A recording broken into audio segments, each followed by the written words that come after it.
Welcome back to Arise America. Continue our coverage of the U.S.-Africa Leaders Summit. We turn to Arise News East Africa Bureau Chief Jeff Koinange, who's in Washington, D.C. He interviews Okendo Lewis-Gayle, the founder and chairman of the Harambe Entrepreneur Alliance. Jeff. That's right, Julian, and this is the narrative coming on the sidelines of this first ever U.S.-Africa Leaders Summit. Young Africans taking control of their collective destinies. And this young man, this Okendo Lewis-Gayle, and his fund, the Harambe Entrepreneur Alliance, is doing exactly that, helping young Africans take over their collective destiny. So I started off by asking him, why the name Harambe? Harambe Entrepreneur Alliance. How did you come up with the name, first of all?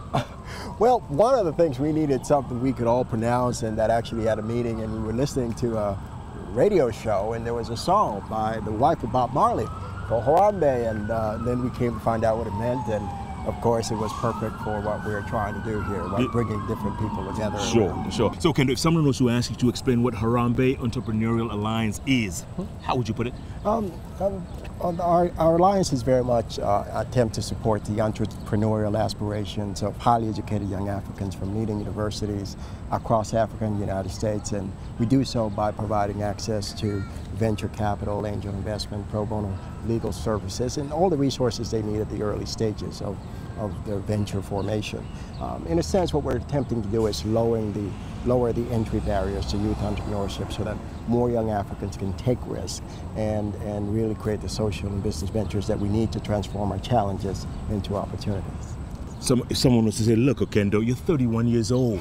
How did you come up with this? When people think of angel funds, I mean, it's almost impossible. How did you come up with this?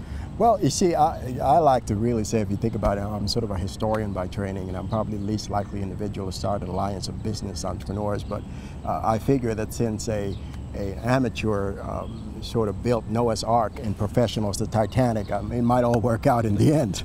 But in reality, I think part of the reason I simply saw a need. I simply saw the fact that you had a growing number of investors who were looking for a pipeline of reliable and investment-ready entrepreneurs, and on the other hand, you saw entrepreneurs that needed access to patient capital for both to start and scale their ventures. Speaking of young Africans, yes, you have a whole bunch of them who have graduated through your program, if you will.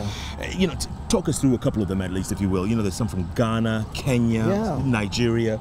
Yeah, no, I think what you'll find is Harambe entrepreneurs, again, are, I like to say, ordinary people doing extraordinary things. And you've got this nice guy from the University of UC Berkeley in California. He's an engineer, and he has developed a program that now manufactures ambulances in Uganda that are now sold to the Red Cross and World Vision, a number of health organizations, and that are used to transport folks from rural areas into the hospitals in the urban area. And I think this is very much a product of its time. These young Africans are reacting, consuming this information about Africa, a new narrative of Africa rising, and are simply saying, well, what's my role? And this is the result. This is they're taking risks and they're starting businesses across Africa. So, Okendo, if someone was to ask you, coming out of the U.S.-Africa Leaders Summit, if someone was to say, Okendo, is this Africa's moment? Is this our moment right now? Yeah. Thank you for asking that, because I'm a big, one of the things I keep telling everybody, if you clearly look at the progress over the last decade, there's reasons to be optimistic. The current trajectory is propitious, yet a sober assessment of the challenges ahead should remind all of us that trend is not destiny, and that if we're going to unlock that potential that we all know Africa has, we will have to answer the insidious question of how, which means how will Africa transform or seize the unprecedented convergence of resources and opportunity to create the inclusive social, political, and economic gains for all its people. And I do believe that this emerging generation of young African entrepreneurs are best positioned to answer this question, the how. However, we should not be under any illusion. This is not going to be a walk in the park. This is going to be hard. And yet, I think if we equip these young Africans with the resources we know they need, I do believe we all stand a better chance at unlocking Africa's true potential. But again, trend is not destiny. And if it's going to be, it's because we're going to work at it together. Absolutely. Thank you very much, sir. Enchanté. Good job. Merci beaucoup. Merci beaucoup. Pas de quoi. And that was Okendo Lewis-Gayle there, Julian. This is the new generation of Africans taking control of their collective destinies, and they want to move the continent forward. As you well know, the majority on the continent of 1 billion people are the age of Okendo Lewis-Gayle. They're the ones who want to drive the continent forward. And Jeff, this is great news, and of course a great report as always, as you do. I got to ask you, what are some of the larger concerns for people like Okendo Lewis-Gayle and his generation at the U.S.-Africa Summit? Look, one of the biggest concerns, Julian, and you know this, is the Africa Growth and Opportunities Act, AGOA, which was started during the Clinton administration.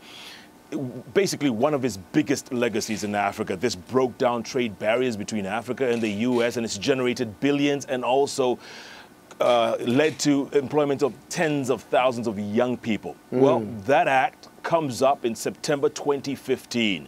The African nations and the presidents want this renewed. Secretary of State John Kerry today said it's been good for both Africa and the U.S., but nobody is quite sure whether AGOA will be renewed come September 2015. And if it isn't, tens of thousands of jobs will be at stake, Julian. That's one nagging concern. Yeah, of course, with the gridlock in Washington and in both the House and the Senate, one never knows. And I've got to ask you, with this, you know, with Obama going out of office in 2016, do you think that these initiatives, these bonds between Africa and the United States that we're trying to cement, do you think they'll continue? Are there any concerns about that after President Obama leaves office? Lots and lots of concerns. And, you know, the other thinking on the continent is it's taken President Obama this long, midway through his second term. And that has concerned a lot of Africans. They're saying, why did it take so long? Why couldn't he have taken the initiative earlier? But obviously, he had other things he was dealing with. But on the ground, people are hoping that these initiatives, AGOA and, of course, PEPFAR. Remember that one under George W. Bush? Yes. That helped reverse a lot of HIV and AIDS cases. And the taps seem to be running dry on that.